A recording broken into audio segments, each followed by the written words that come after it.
창세기 45장 5절부터 15절까지 말씀을 같이 읽었습니다. 어떤 이야기예요? 요셉에 대한 이야기예요. 요셉에 대한 이야기가 저는 이 성경을 읽을 때 참 너무 애틋한 게, 이 성경을 제가 창세기를 많이 읽어봤을 거 아닙니까? 성경을 읽기 시작한다, 성경 읽기를 우리 해야 된다 할 때 성경 읽으면 바로 시작하는 게 어디예요? 창세기잖아요. 창세기를 시작을 몇 번을 했을 거 아니에요. 근데 이 창세기를 읽을 때마다 이 요셉의 그 이야기 부분 있잖아요. 이 부분에 가면 막 마음이 막 힘들어요. 그래서 자주 읽는 내용인데도 또 읽을 때 또 마음이 힘들고, 또 읽을 때 또 마음이 힘들어요. 근데 이거는 이 내용이 슬퍼서가 아니에요. 슬퍼서가 아니라 그 애잔한 마음 있잖아요. 그 애증스러운 마음 있잖아요. 그런 게 어찌 보면 그게 더 하나님의 마음 같아요. 사람들은 사랑이라 그러면 좋은 것만 얘기하잖아요.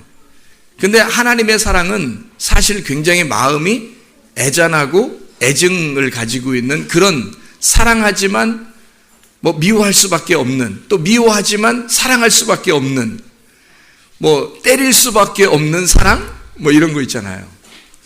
그런 그 하나님의 마음을 생각해 보면 여기에 이 스토리가 굉장히 마음에 그 애잔한 마음을 가져와요. 그래서 창세기 이 부분을 볼 때마다 사실은 내 속에서는 많이 울고 있어요. 그리고 겉으로도 많이 울었어요. 어떨 때는 책상에 앉아서 성경 읽다가 그냥 막 엉엉 울었어요. 너무 막 이게 마음에 와닿아가지고 엉엉 울었어요. 우리 집사람이 놀래서 무슨 일 난 줄 알고 막 와가지고 어떻게 된 거냐고 막 그래요. 근데 이 성경 여기를 이렇게 보여주면서 이 모습을 이렇게 얘기를 하면서 너무 내 마음이, 이게 성경 말씀 때문에 너무 이 마음이 정말 힘들다, 이래서 눈물이 나더라. 그러니까 그것 때문에 그랬어요? 근데 사실은 굉장히 내 마음이 이 성경에 그 애착이 있었던 거예요. 이 말씀이에요. 이 형제들이 서로가 이렇게 못 만나고 있다가 나중에 만나게 되잖아요.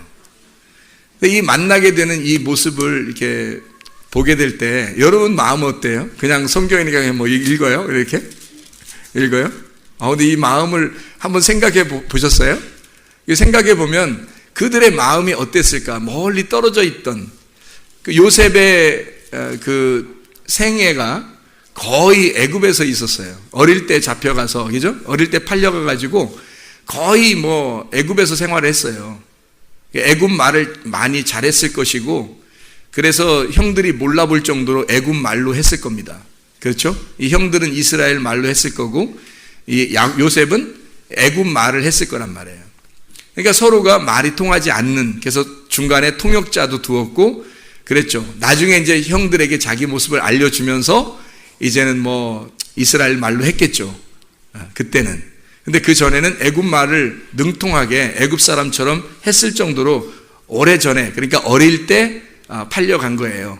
그래서 거기에서 자라난 거예요. 그러니까 서로 진짜 너무 이쪽은 형들은 자기들이 이제 동생을 팔아먹었다, 물론 이복 동생이지만 팔아먹었다, 그 어떤 부담감을 가지고 살았을 거고, 그 아버지를 생각해 볼 때 그 아버지가 얼마나 슬펐을까 하는 거, 그 아버지가 가슴에 묻은 거 아니에요. 이 아들이 죽었다고 알고 있었거든요. 야곱은 죽었다고 알고 있는, 내가 내가 전생이 아니죠. 내가 평생에 무슨 하나님께 얼마나 큰 죄를 졌길래 나는 이런 고생을 할까. 형 팥죽으로 이렇게 속여먹고 장자권 하나 뺏었다고 해서 나는 인생이 이게 뭐냐. 내 평생을 이렇게 고생하다가 아들도 죽고 내 가슴에 묻었고 그렇게 내가 살아갈 수밖에 없는가 하고 야곱이 굉장히 슬퍼하면서 요셉이 죽었을 때 나도 거기에 따라갔으면 좋겠다. 내가 슬피 울며 그 수월에 같이 내려가서 요셉하고 같이 있었으면 좋겠다 할 정도로 슬픔이 있었다고요. 이 야곱이. 그런 그 평생의 그 가족이 얼마나 우울했겠냐고요. 그 가족이. 그 요셉을 생각하면서 형들은 형들대로 부담감을 가졌을 것이고 아버지는 아버지대로 그 슬픔 가운데 늘 가슴에 묻은 아들, 잊어지지 않는 아들, 자기가 가장 사랑했던 그 아내의 아들이 죽임당했다고, 동물에게 찢겨서 죽임당했다고 하는 그 가슴에 안고 살아가야 하는 그 부담감, 내 잘못 때문에 혹시 그런 것은 아니었는가 하고 생각했을지도 모르죠. 그죠? 그렇게 살아가던 이 가족하고 요셉은 요셉대로 가서 보디발 아내를 또 잘못 만나서 이 아내가 이상한 짓을 해가지고 거기서 또 옷 벗어 제끼고 그냥 뛰쳐나온 거 아니에요. 그랬더니 이 여자가 또 눈짓하다가 이게 옷 벗거나 네가 나한테 이런 식으로 돼? 그러면서 또 보디발한테 또 일러 바치네.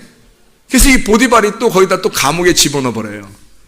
감옥에 있다가 여차하여 꿈을 해몽을 하게 됩니다. 꿈을 해석하는 자라고 하는 것은 말씀을 깨닫고 말씀을 해석하는 자라는 것을 의미하는 거거든요. 아니 여러분이 아이고 그럼 말씀 깨달은 자들은 꿈 해석을 잘하는가 보다 그렇게 하지 마세요. 이게 땅의 꿈이지. 여러분이 꾸는 꿈들은 대부분 다 땅의 꿈이에요. 괜히 꿈 꿨다고 또 막 와가지고 해석해 주세요 이렇게 하지 마세요. 그건 땅의 꿈이라고요. 성경에 나와 있는 꿈들은 하늘의 꿈이에요. 하나님의 비전, 하나님의 소원, 하나님의 계획이란 말이에요. 하나님의 스케줄이에요. 그 스케줄을 해석하는 거예요. 그게 성경의 해석입니다. 꿈, 여러분들이 그냥 대충 꾸는, 매일마다 꾸는 꿈을 해석하는 얘기가 아니에요. 성경은 하늘의 꿈을 얘기하는 겁니다. 아이고 나 이런 꿈을 꿨더니 오늘 기분이 좋아. 아이고 나 이런 꿈을 꿨더니 오늘 기분이 상당히 안 좋아. 그런 거 아닙니다. 그런 꿈을 얘기하는 게 아니고요. 성경은 하늘의 꿈을 이야기하는 거예요. 꿈꾸는 자, 그 말은 뭐예요? 하늘의 꿈을 꾸는 자, 하나님 말씀을 아는 자라는 것이고요. 그 꿈을 꾸는 자가 꿈을 누가 얘기했을 때 꿈을 해석하는 거예요. 그래서 꿈을 해석하는 자, 꿈을 깨닫고 말씀을 해석하는 자가 되었다 이 말이거든요. 바로가 꿈을 꾸었을 때 바로의 종, 떡 굽는 관원장 그리고 술 관원장 둘 다 꿈을 꿨을 때 이것은 다 그들에 해당하는 얘기가 아니라 이스라엘 백성에 대한 하나님의 계획을 꿈에 보여준 거예요. 하나님의 계획을 그들에게 꿈에 보여준 거죠. 그대로 이루어지는 겁니다. 요셉이 어릴 때 꿈꿨을 때 그 꿈꾼 것도 하나님의 계획이었어요. 요셉의 계획이 아니었다고요? 하나님의 계획이 그대로 그 꿈속에 나타나고 그대로 요셉을 이끌어간 겁니다. 그게 그 하늘의 꿈이라는 거예요. 하나님의 꿈. 사람들이 자기들이 꾸는 꿈 이거 가지고 살지 말고 하나님의 꿈으로 사셔야 돼. 하나님의 주어주시는 꿈, 하나님이 주시는 꿈으로 살아야 된다고요. 솔로몬도 꿈을 꾸었죠. 하나님이 꿈속에서 솔로몬에게 뭐 준다 그래요? 지혜 준다 그래요. 그리고 평생에 죽을 때까지 솔로몬이 잘못했을 때도 지혜는 뺏어가지 않았어요. 왜? 하나님이 주신다고 하는 꿈속에서 주신다고 하는 지혜니까. 샬롬이라는 그 솔로몬에게 주어지는 그 꿈을 하나님은 없애지 않았다고요. 끝까지 그 지혜를 포기하지 않고 계속해서 주었다고요. 죽을 때까지 지혜로운 사람이었다. 이 솔로몬이 뭐 했기 때문에 한번 꿈을 하나 잘 꿨기 때문에 1000번째 드리고 꿈꾸고 그 자고 일어나서 꿈꿨더니 거기에 지혜를 준다고 했었고 그 지혜를 받은 것을 평생 가지고 살았던 사람이 솔로몬이에요. 자기의 생각하고 자기의 생활하고 말하고 상관없이 하나님이 주시는 꿈에 의해서 살아간 사람, 그런 하나님의 꿈에 의하여 살아간 사람들이 말씀에 의해 살아가는 하나님의 지혜를 받은 자들이란 말이죠. 그 중에 하나가 요셉이라는 사람이에요. 이 요셉이라는 사람. 요셉이 꿈을 해석하게 돼서 국무총리가 되죠. 바로의 국무총리가 됩니다. 그리고 난 다음에 형들을 이제 만나게 돼요. 그리고 형들은 이미 2년 동안 흉년이 들었어요. 2년 동안 흉년 들으면 뭐 며칠 굶으면 뭐 도둑놈 안 되는 사람 없다고 그런 얘기가 있는데, 그죠? 며칠 굶으면 며칠? 3일이요? 3일길이에요? 3일길을 가서 굶으면 다 도둑놈이 되는 거예요? 우리가 도둑놈으로 죽고 이제 의로운 예수님으로 살아야 되죠. 2년 동안요 흉년이 들은 거예요. 2년 동안 흉년이 들어서 5년이 남은 거예요. 그래 이 사람들이 뭐 쌀 얻으러 올 수밖에 없죠. 쌀은 여기 지금 양식은 애굽밖에 없으니까. 그러니까 이스라엘에 있는 형들이 그 아버지도 이제 보내는 거예요. 야, 우리 쌀 좀 사와라. 우리나라 말로 말하면 양식 좀 사와라. 뭐 그때는 뭐 빵을 주로 먹었으니까 밀릴 수도 있죠. 야, 밀가루 좀 사와라. 뭐 이렇게 했을 수도 있겠죠. 그렇게 사러 보낸 거예요. 그래서 딱 와가지고 2년 동안 고생한, 흉년으로 고생한 아주 형편없는 몰골을 가진 형들이 온 거죠. 요셉한테. 왔을 때 요셉이 하는 태도, 어떤 식으로 형들을 대하는가라는 것이, 이거는 결론 부분이고요. 오늘 성경을 여러분이 읽은 것은 결론 부분입니다. 창세기 45장의 5절부터 15절까지의 말씀은 결론 부분이에요. 형들을 만나서 드디어 서로 입맞추고 형제들이 서로 말을 하게 되는 것은 결론 부분이고, 그 전에 형들이 왔을 때 처음에 말하지 않아요. 형들하고 얘기하지 않습니다. 엄하게 대해요. 엄하게. 그렇죠? 아주 엄하게. 그러니까 엄하게 혼났다. 그런 엄하게가 아니에요.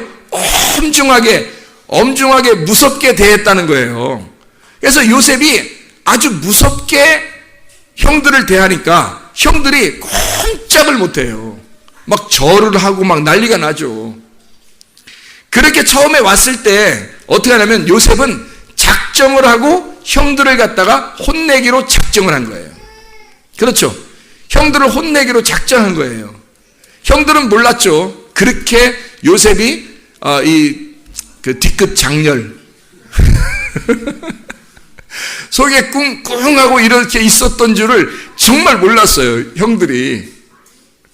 그리고 저게 요셉인지도 모르니까. 근데 요셉 혼자 막 그 뒤끝이 있었던 거예요. 요셉 혼자. 형들이 오자 드디어 왔구나. 드디어 올 게 왔구나. 이렇게 생각하게 된 거죠. 그래서 형들이 이제 왔잖아요. 와가지고 처음에 왔을 때는 엄청 엄하게 대하죠. 그래서 형들이 갈 때 또 뭐 양식에다가 돈 같은 거 다시 다 집어넣어서 막 보내잖아요, 그냥. 그래 형들이 가다가 보니까 풀어보니까 이거 뭐 무슨, 그냥 자기들 돈 가져간 게 다 거기 있는 거예요. 얼마나 놀랬겠어요. 얼마나 놀랬겠냐고요. 그리고 거기서 얘기를 안 했어야 되는데 동생이 있다고 얘기를 한 거예요. 베냐민 동생이 있다고 얘기를. 하긴 그 동생이 있다고 얘기를 안 해도 요셉은 하긴 그걸 캐낼 작정이었어요. 요셉이 다 아는데 뭘. 형제가 몇 명인지 자기 동생이 누군지 요셉이 지금 자기는 감옥에 있으면서 할 일이 뭐 있어요? 감옥에 있으면서. 감옥에서 형제들 생각, 동생 생각, 아버지 생각 계속 하고 있었을 거 아니에요. 그렇게 생각하고 있는 요셉이 잊어버릴 리가 있나요? 만약에 그들이 동생 베냐민에 대해서 얘기 안 했다면 요 놈들 봐라. 아마 더 혼냈을지 모르죠. 근데 요셉의 동생이 베냐민이 있다는 얘기를 이 형제들이 요셉 동생 베냐민이 있다는 얘기를 했어요. 형은 죽고 동생이 살아있다고 그런 얘기를 해주니까 요셉의 마음이 얼마나 그 동생을 만나고 싶었던 그 마음이 그동안 떨어지는 게, 이게 자기가 자의적으로 떨어진 게 아니잖아요. 자기가 뭐 원해서 떨어진 게 아니죠. 자기가 그냥 괜히 잡혀서 죽을 뻔하다가 팔려가고 하여튼 자기 생각은 아니었어요. 그냥 그렇게 떨어뜨려놔서 억지로 떨어뜨려 놓은 거예요. 그리고서 보고 싶은 그 동생을 만나지 못하고 그 아버지를 보고 싶은 형제들이야 뭐 이복 형제들이니까 그렇다 쳐. 근데 같은 배에서 나온 형제 베냐민 보고 싶을 거 아니에요, 진짜. 그리고 아버지를 얼마나 또 보고 싶겠어요. 요셉이 형제들 중에서 가장 사랑을 많이 받은 아들이에요. 그렇죠? 그래서 가장 사랑을 많이 받은 아들이니까 이 요셉이 사랑을 받아봤기 때문에 또 사랑을 안단 말이에요. 뭔가 사랑이 뭔가를 알죠. 그래서 아버지를 얼마나 보고 싶었겠어요. 그렇게 마음을 가지고 살았던 이 요셉에게 형들이 왔고 베냐민이 살아있다는 사실을 발견하게 됐어요. 깨닫게 됐어요. 이제 알게 됐단 말이에요. 이런 기회를 놓치겠냐고 요셉이. 안 놓쳐. 그냥 보내겠냐고요. 안 보내죠. 무슨 작전을 써서라도 다시 끌어들여야 되겠어요. 그래서 돈을 갖다가 다시 집어넣고요. 그리고 보냅니다. 보냈을 때 뭐라고 보내냐면 그냥 미끼를 딱 던져놔요. 왜냐하면 양식이라는 게 금방 먹다 보면 떨어지잖아요. 우리도 사실은 하나님 앞에 하나님 양식을 주십시오, 말씀을 주십시오 할 때 아니 한꺼번에 나 죽을 때까지 양식을 주십시오 그렇게 합니까? 하나님이 그렇게 기도하라 그래요 우리 보고? 아니에요. 일용할 양식을 주십시오 그러고요. 40년 동안 광야에서 만나를 먹는 백성들에게도 40년 동안 먹을 분량을 한꺼번에 내려준 게 아니라 하루하루 먹고 살도록 만들어줬다고요. 여러분, 그래서 아침과 저녁으로 하나님 말씀을 여러분이 먹는다는 것은 굉장히 중요한 것입니다. 아침과 저녁으로 하나님 일용할 양식을 여러분이 먹고 산다는 것은 하나님의 뜻이에요. 한꺼번에 많이 먹었다고 잘하는 게 아니에요. 매일마다 하나님이 주시는 그 공급하시는 양식으로 살아야 된다는 거죠. 그러니까 이 형들이 가가지고 평생 먹을 양식 가져간 게 아니기 때문에 또 와야 되는 거예요. 또 오니까 어차피 와야 되니까 5년이 남아있는데 5년 거를 줬겠냐고요. 못하죠. 5년 6년이 남았는데 그걸 다 줬겠냐고. 안 되죠. 그러니까 또 와야 되거든요. 또 와야 되니까 5년 남았으니까 5년 만족할 양식이라고 하는 건 그 요셉하고 같이 살 때만 만족한 거예요. 왜 그런지 알아요? 5 남편 둔 사마리아 여자가 있었죠. 5 남편 만족했어요, 못했어요? 만족 못해. 예수님 만나야 만족한 거예요. 그리고 6번째 남편도 자기 남편이 아닌 거예요. 그래서 7번째 예수님 남편 만나야 진짜 양식이 풍족하게 되는 거거든요. 위에 있는 분이 풍족하게 되는 거란 말이에요. 창세기 45장에 그 5절 말씀에 보면 나를 팔았다고 근심하지 마십시오. 6절에 이 땅에 2년 동안 흉년이 들었지만, 그렇죠? 2년 동안 둘로 나누어져서 당신들이 흉년을 맞이한 겁니다. 하나님의 계획이었던 거죠. 그게 하나님의 계획이었던 거고, 5으로 내가 섬길 테니까 5 흉년이 남았고 5으로 내가 양식을 줄 테니까 이건 먹고 주님을 만나세요 그 말이에요. 그래서 이 2개 지나간 2개와 5개가 합쳐지면 7이 되는 거예요. 그래서 보리떡 5개와 물고기 2마리도 7이 되는 거죠. 희한하죠? 그래서 5으로 내가 섬길 테니까 이것으로 양식이 풍족하도록 나하고 같이 있어야, 그래야 당신이 풍족합니다. 당신들이. 그러니까 어차피 오게 돼 있거든요. 올 때 갈 때 미끼를 딱 던져줘요. 뭐라고요? 베냐민 데려오라고요. 동생이 있다고 했잖아요. 베냐민 안 데려오면 나 보지 말라는 거예요. 베냐민 안 데려오면 보지 마. 이게 굉장히 미끼잖아요, 이거 굉장한 미끼라고, 그죠? 엄청난 미끼를 던져놨어요. 아니, 이 사람들이 큰일 난 거야. 처음에 갔을 땐 괜찮아. 그냥 먹을 때는 뭐 괜찮은데, 양식이 점점 떨어져 가네? 또 양식을 얻으러 가야 되는데, 베냐민 안 데려오면 오지 말라겠으니, 이게 어떡하냐고, 도대체가. 그래서 이 사람들이 이러지도 못하고, 저러지도 못하는 거예요. 그래도 아버지는 또, 야, 양식이 다 떨어져 가니까 빨리 가서 양식 좀 사와라. 이러고는 또, 아니, 그쪽에서 양식이 올 때 너희들 돈 그대로 다 집어넣어서 가져왔잖아? 그러니까 혹시 거기서 착각했는지 모르니까 돈 가지고 가. 그리고 여기는 선물도 다시 가지고 가. 해서 막 집어넣어줘요. 야곱이. 잘못되면 큰일 나니까. 다 이것들은 다 자기 자식이잖아요. 그래서 다시 보낼 때 뭐라 그러냐면, 베냐민 안 된다. 베냐민은 데려가지 마라. 그랬더니 거기서 형제들이 갈 수 있어요, 없어요? 베냐민 안 데려가면 아니, 요셉은 지금 베냐민 하나 기다리고 있는 건데, 베냐민 안 데려오면 오지 마 그랬거든요, 아예. 그러니까 베냐민 하나 데려오라는데 형제들이 지금 갈 수가 있나요? 베냐민 안 데려가면. 갈 수가 없게, 이게 완전히 길을 막아놓은 거예요. 이러지도 못하고 저러지도 못하게. 그럴 때가 여러분 있어요, 없어요? 인생 살다 보면 이렇게 할 수도 없고 저렇게 할 수도 없고 이상하게 꼬였네 뭐 이렇게 되는 거예요. 그렇게 될 때가 우리에게는 있다는 거죠. 우리들에게도. 그죠? 이게 지금 형제들이 이러지도 못하고 저러지도 못하고 이게 스크루바처럼 완전히 꼬인 거예요. 그리고 이 야곱도 베냐민 보내려고 하겠냐고. 그 먼 길을 안 보내려고 그러죠. 하나 남은 아들, 내 사랑하는 아내의 그 아들이 하나 남았는데 요셉 죽었다 그러고 베냐민 하나 남았는데 그 보내려고 하겠냐고 생각을 하세요. 여러분 같으면 선뜻 가 그러겠어요? 못 보내죠. 보낼 때는 어떻게 보내는 줄 알아요? 이 아들이 죽으면 죽으리라 그랬어요. 혹시 가다가 죽으면, 누가 죽인다 그러면 이 아들이 죽으면 그래 죽는 거 알고 보내겠다 했어요. 그게 야곱이 요셉이라는 걸 발견을 못하고 보낼 때는 죽는 거 알고 보냈어요. 혹시 죽을지 모르니까 내 아들이 죽었는데, 요셉이 죽었는데, 내 사랑하는 아들 요셉 죽었는데 그 동생 베냐민도 혹시 죽으면 죽으리라. 그래서 보낸 거예요. 야곱의 결단력입니다. 죽음으로 보낸 거예요. 실제로 그 마음이 완전 포기한 거야. 자기를 포기하고 보낸 거죠. 그렇게 보낼 때 어떻게 해서 그 마음을 가지고 보내게 됐나요? 어떻게 할 때? 어떻게 그게 보내게 됐어요? 뭐라고 그래요? 어떻게 할 때 보내게 돼요? 거기서 누가 나서서 얘기해가지고 보내게 돼요. 성경 창세기 읽어보셨죠?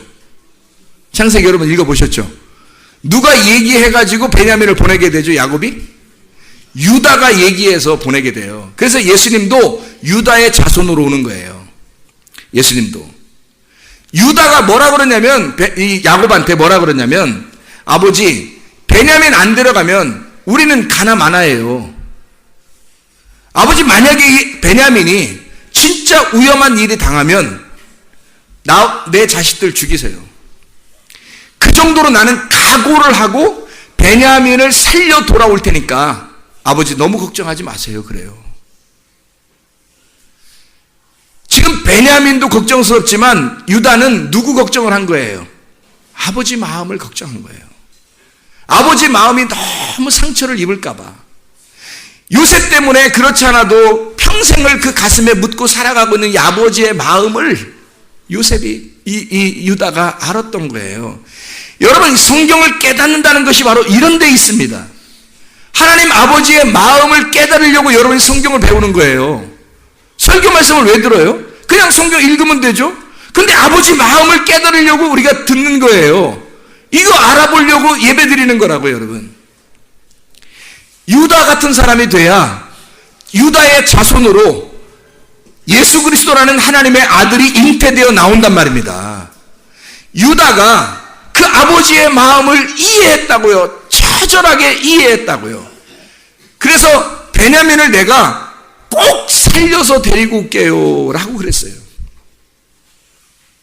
야곱은 그 말도, 요셉이 죽었으니까 그 말도 완전히 믿지를 못해요. 그래, 네 말 듣고 내가 보내는 게 아니라 어차피 너희들도 다 내 식구들이고 우리가 죽으면, 이 베냐민이 죽으면 죽는 길밖에 없지 뭐. 데리고 가. 그런 거예요. 자기 죽는 마음으로 끊어 보내는 겁니다. 보냈어요. 보내서 요셉을 만났네? 요셉이 얼마나 보고 싶었겠어요, 이 베냐민을. 평생 가슴에 동생 보고 싶은 그 마음이 평생 못 보는 거 아닌가 생각했겠죠. 근데 세상에 베냐민이 진짜 온 거예요. 미끼를 던졌더니 덥석 물은 거야. 그래서 이 요셉이 속으로 얼마나 좋았겠어요. 내가 미끼를 잘 던졌구나. 그리고 거기서 요셉이요, 그냥 베냐민 왔구나 이러지 않아요. 또 요셉이요 얼마나 신중한 사람인지 보세요. 베냐민하고 이 형들하고 양식 다 자루에다 넣어서 줍니다. 그리고 갈 때까지 아무 말 안 하고 잘 가라. 그래요. 잘 가라. 그런데 보내면서 속에다가 뭘 집어넣어요? 금잔을. 점치는 거라고 그래. 자기가 점치는 거를 베냐민 자루 속에다 집어넣어요. 이거 이거 집어넣은 그 도둑질해 간 사람만 여기에 내가 잡아놓겠다는 거예요. 그래 놓고 베냐민 자리를 집어넣었어요. 누구 잡아놓고 싶다는 거야? 베냐민 잡아놓고 싶다는 거예요. 그래, 요셉이 진짜 머리가 좋고 신중한데, 그리고 막 형들을 만나고 베냐민을 봤을 때, 베냐민 보자마자 얼마나 눈물이 났겠어. 사실 여러분 같으면 어떻겠어요? 수십 년을 못 본 그 동생이 막 왔어요. 막 얼마나 눈물이 앞을 가리겠냐고. 가가지고 울 곳을 찾는 거예요. 그래서 막 울다가 와서 다시 아무렇지도 않은 듯이 와가지고 또 같이 밥 먹자 그러고, 이래요. 밥 먹자. 이렇게. 그래서 이 형제들하고 딱 같이 밥 먹고 양식 내서 나눠줘. 베냐민을 딱 걸리게 만드는 거예요. 아이, 가다가 세상에, 그냥 가면 또 안 되잖아. 잡아와 또. 살짝 또 시위대장을 보내가지고 가서 좌로 다 풀러봐요.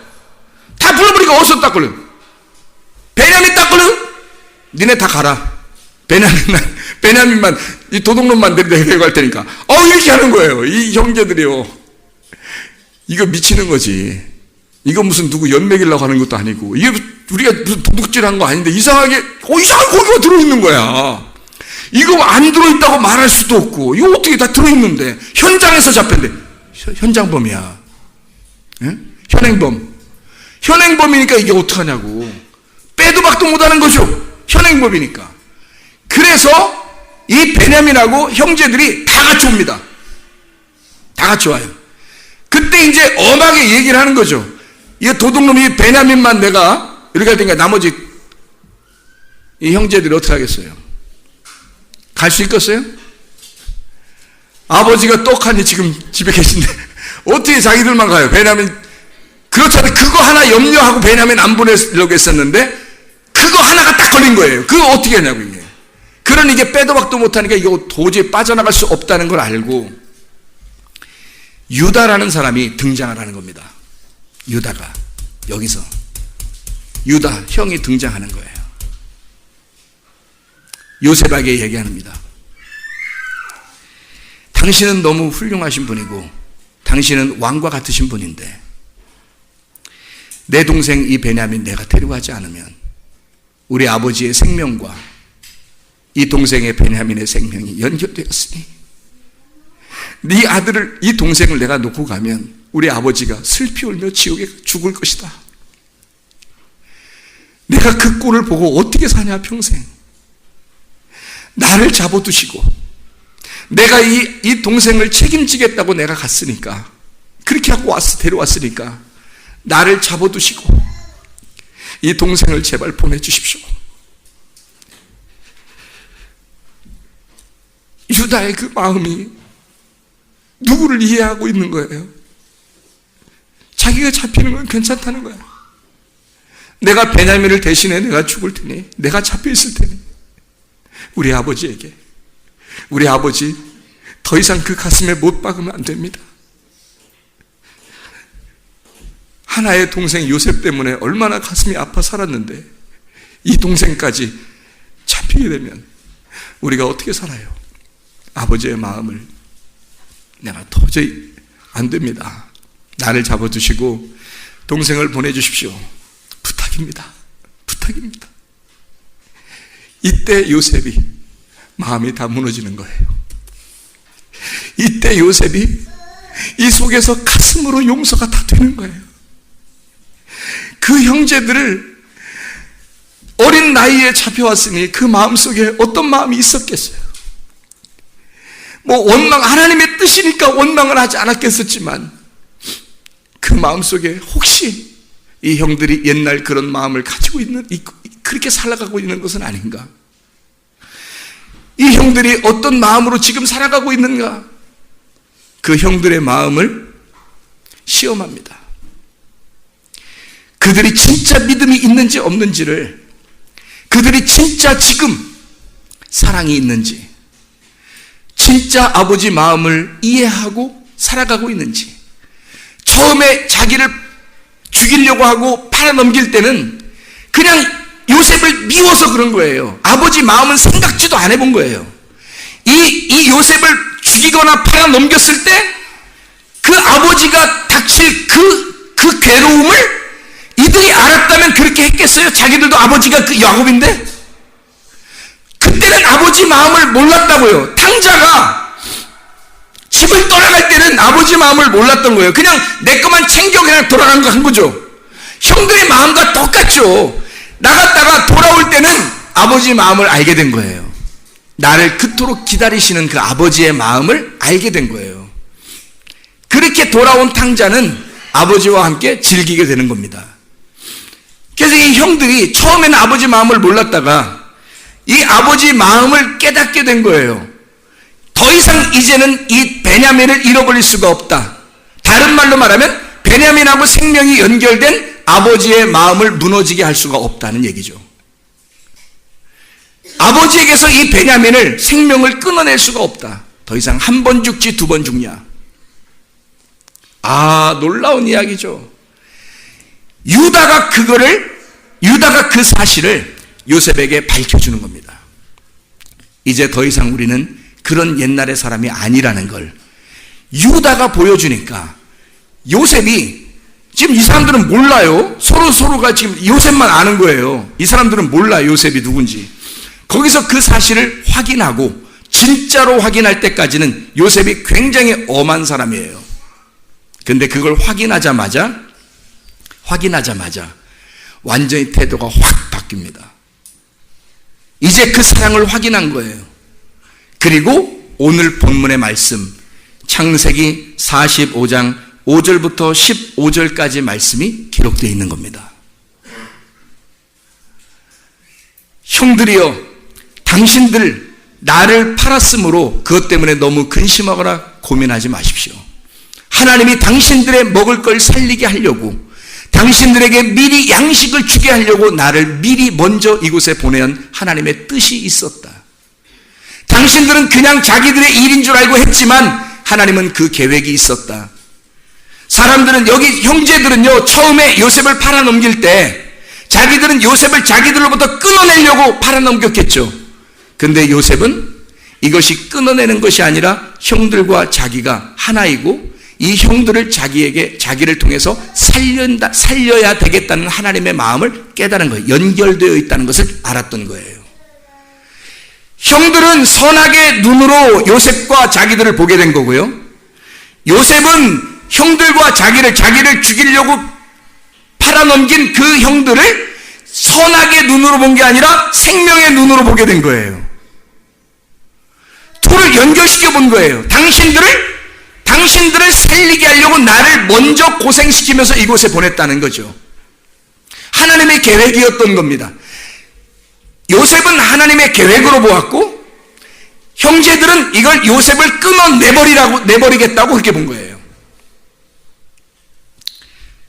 요셉이 이렇게 이야기하면서 당신들보다 나를 먼저 여기에 두어서 당신들의 후손을 남기려고, 세상에 남기려고 했던 것입니다.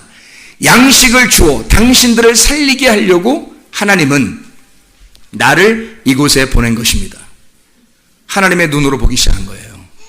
하나님의 눈으로 보고 있었던 요셉, 이제 형들과 요셉이 만나게 되죠. 그냥 만났어요? 아니면 시험이 다 거치고 만났어요?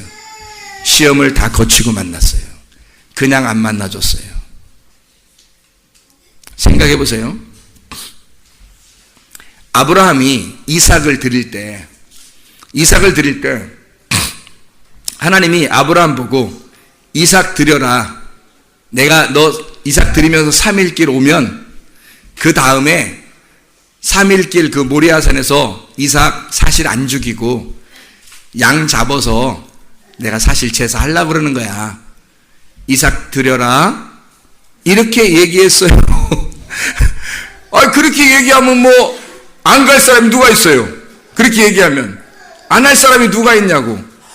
근데 하나님의 계획은 뭐예요? 실제로 그렇게 하려고 했어요. 이삭 데리고 오면 3일길 오면 거기 산에서 만나가지고 사실은 다 그냥 이삭 살려주고 그리고 양 잡아놓고 있었어요. 거기서 오기를 기다리고 있었던 거야. 그게 하나님 아버지의 마음이죠. 아브라함 보고 처음부터 살려준다는 얘기 안 해요. 아브라함을 시험하죠. 진짜 이삭을 죽이는 줄 알았어요. 아브라함 속에 생각할 때는 하나님이 아브라함한테 이삭을 진짜 죽이라는 줄 알았다니까. 그래서 실제로 데려가가지고요, 실제로 묶어서 죽이려고 했다니까. 하나님이 너무 다급한 건 하나님이야. 하나님 계획은 그게 아니었으니까. 하나님 계획이 어긋나면 안 되잖아요. 그래서 하나님 계획은 그게 아니니까 하나님이 다급한 거야.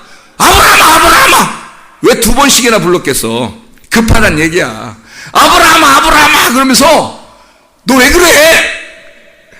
이런 거 아니었어. 사실은 절대 손대지 마라. 내 하나 잡아놨어. 여기에 사실은 너에게 이렇게 잡아놨어. 그때 아브라함이 고백한 것이 나와요. 뭐라고 고백해요?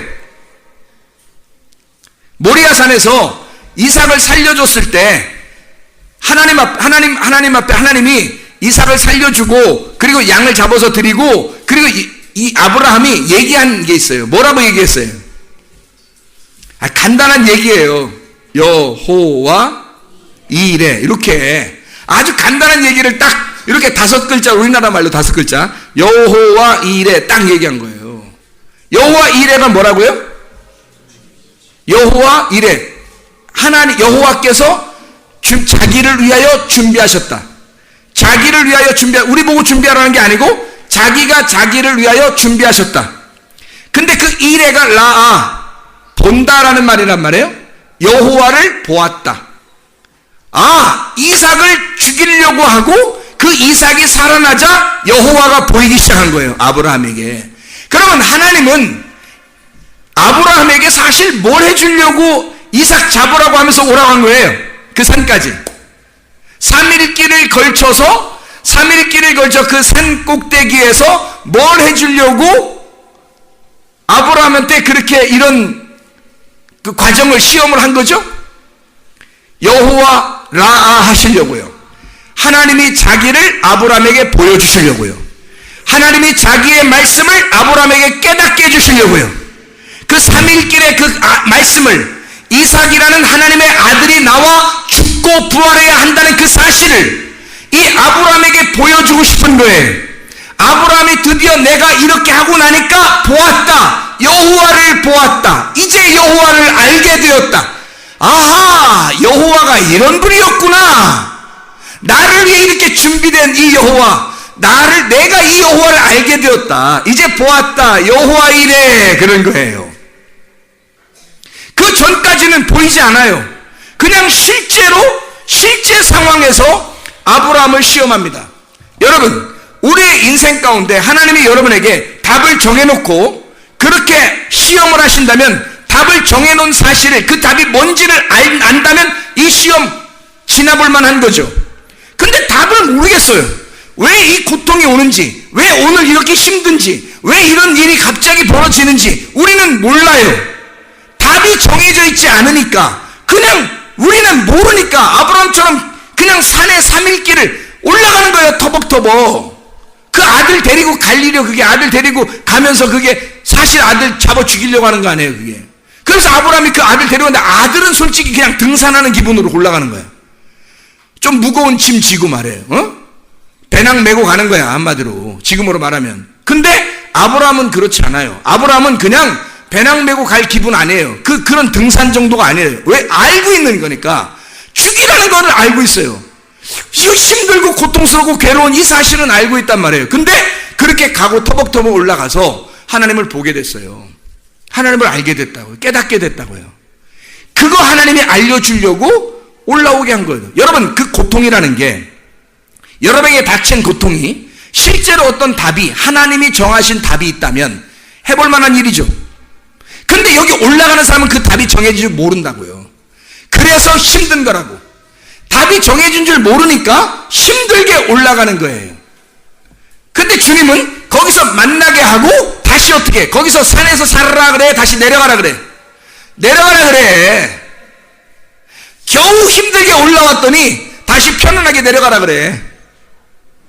다시 말하면 우리는 앞길을 향해서 이렇게 올라갔더니 주님께서 반대로 우리를 인도하시더란 말이에요. 우리의 생각했던 거하고 전혀 다르게 하나님이 인도하시더란 말이에요. 이게 역전이라고요. 역전의 명수. 주님께서는 우리의 인생을 바로 역전시켜 주시는 분입니다. 하나님은 이렇게 우리의 인생 가운데 우리가 그냥 가면서 이거 역전될까? 이거 잘 될까? 이거 혹시 나 이렇게 하다 엿먹는 거 아닌가? 나 교회 열심히 다녔는데? 나 열심히 봉사했는데? 나 이렇게 살았는데 이거 잘 될까? 왜 나한테 이런 일이 벌어지는 거야? 힘들어 죽겠네. 근데 하나님은 반드시 역전시켜 줍니다. 그냥 우리는 모르고 가는 거예요. 근데 하나님은 이미 답을 정해놓고 있다고. 거기에 뭔가 아브라함에게는 하나님 자기를 보여주시는 거예요. 하나님 말씀을 깨닫게 해주시려고 아브라함 보고 그런 시험을 한 겁니다. 요셉 보세요. 형들하고 같이 딱 만났을 때 그냥 오 형들이요 이러지 않는다고요. 형들을 반드시 시험합니다. 이 사람들이 나를 팔던 그 형이 맞는가? 그리고 이 사람들의 마음은 지금 변했는가? 실제로 이 속에 사랑이라는 것이 싹트고 있는가? 나를 버리고 난 다음에 이 속에 다른 마음을 갖고 있는가? 시험을 하는 거라고요. 베냐민을 걸고 시험하는 거예요. 자기 동생 아들 이 생명을 걸고 야곱의 아들 또 다른 야곱의 아들을 걸고 시험하는 거란 말이에요. 이거 보통 시험 아닙니다. 모르는 형들의 입장에서는 굉장히 두려운 거라고요. 여러분, 모르는 사람 입장에서는 굉장히 두려운데 아는 사람 입장에서는요 사실은 다 이미 역전해 놓은 거예요. 이미 다 바꾸어 놓고 있는 답은 정해져 있어요. 하나님은 우리에게 악하게 만들려고 하시는 분이 아닙니다. 예레미야 애가 3장 33절을 여러분에게 한번 같이 읽어드리도록 할게요. 예레미야 애가 3장 33절입니다. 예레미야 애가 3장 33절이요. 뭐라고 되어 있냐면 이렇게 되어 있습니다. 주께서 인생으로 고생하게 하시며 근심하게 하심은 본심이 아니로다.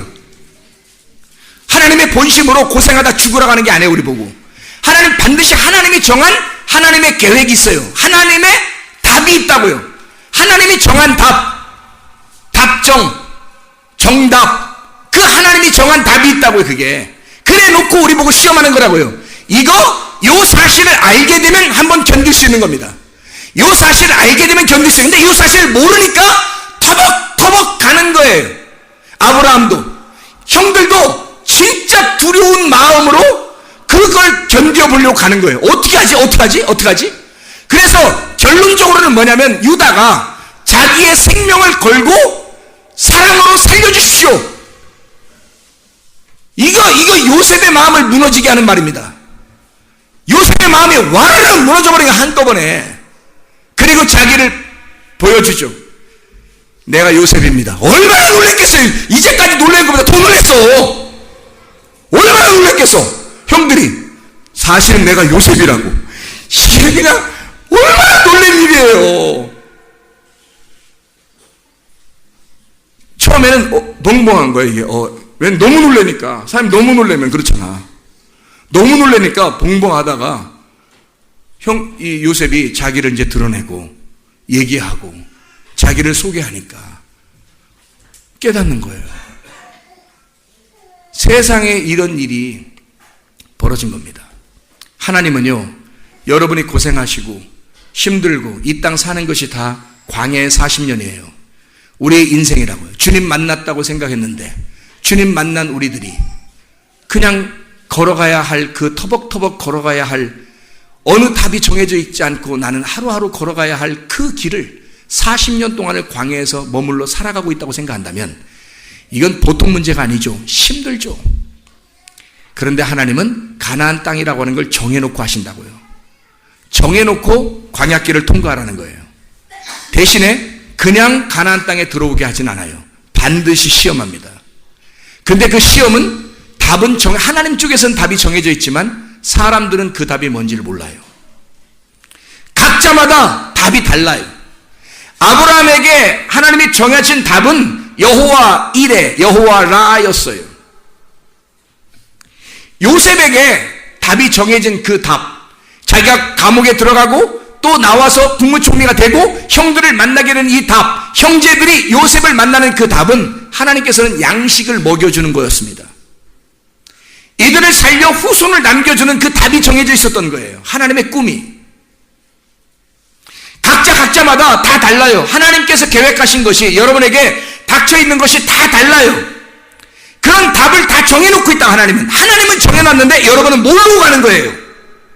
모르고 그 시험을 받아가지만 그 시험에 통과하게 되면, 그 시험에 합격을 맞게 되면, 하나님은 놀랍게 요셉이 자기 형들에게 모습을 드러내듯이, 하나님 아버지가 그 아브라함에게 자기 모습을 드러내듯이 여러분에게도 하나님의 말씀이 깨닫게 될 것이란 말이에요.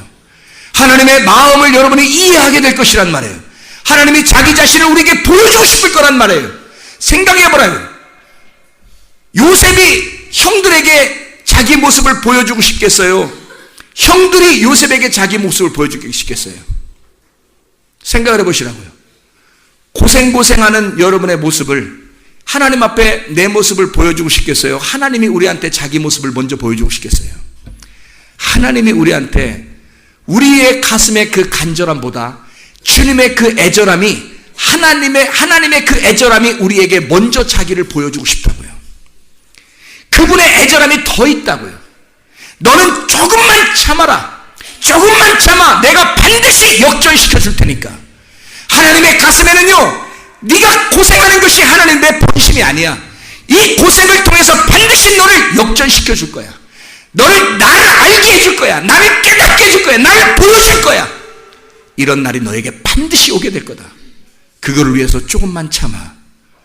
우리 찬양하겠습니다.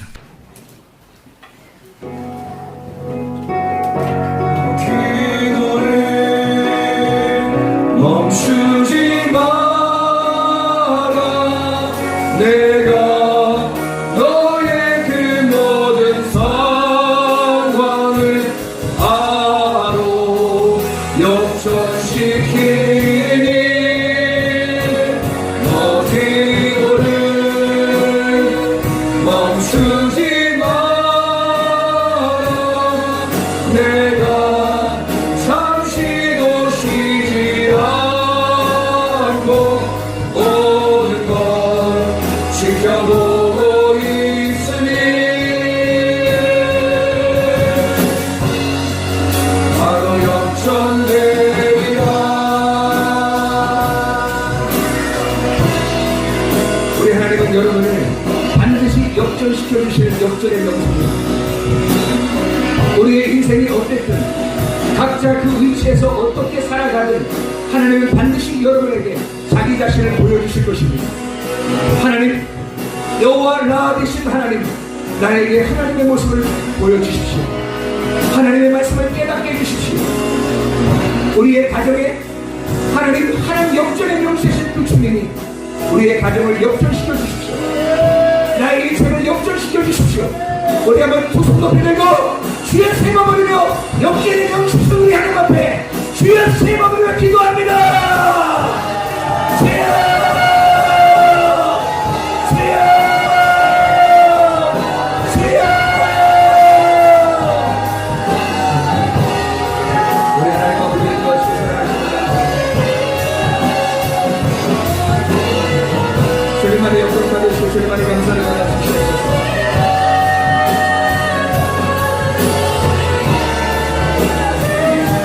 하나님 아버지, 역전의 명수되신 우리 주님,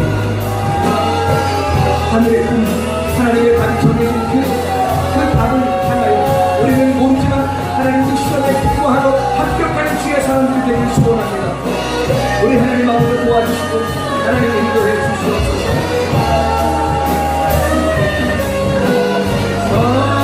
상황을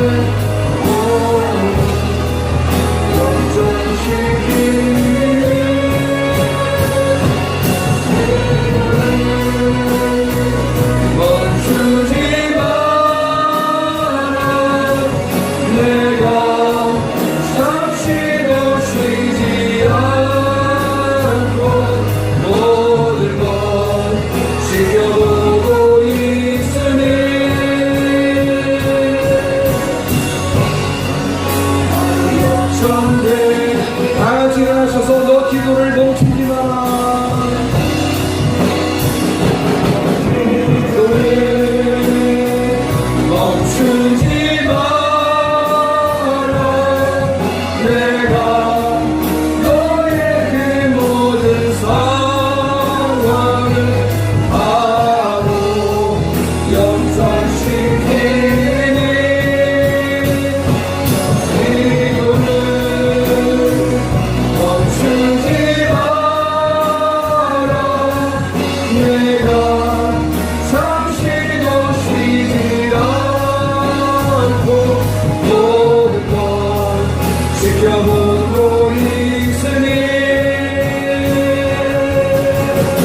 감사하며 주님께서 그분의 얼굴을 내게 향하사 내게 은혜 베푸시기를 원하며 주님께서 그분의 얼굴을 내게 향하사 내게 평강 주시기를 원하도다. 이제는 우리 주 예수 그리스도의 은혜와 하나님의 사랑과 성령의 교통하심이 교회와 가정의 영원토록 함께 할지어다. 아멘. 주님 감사합니다.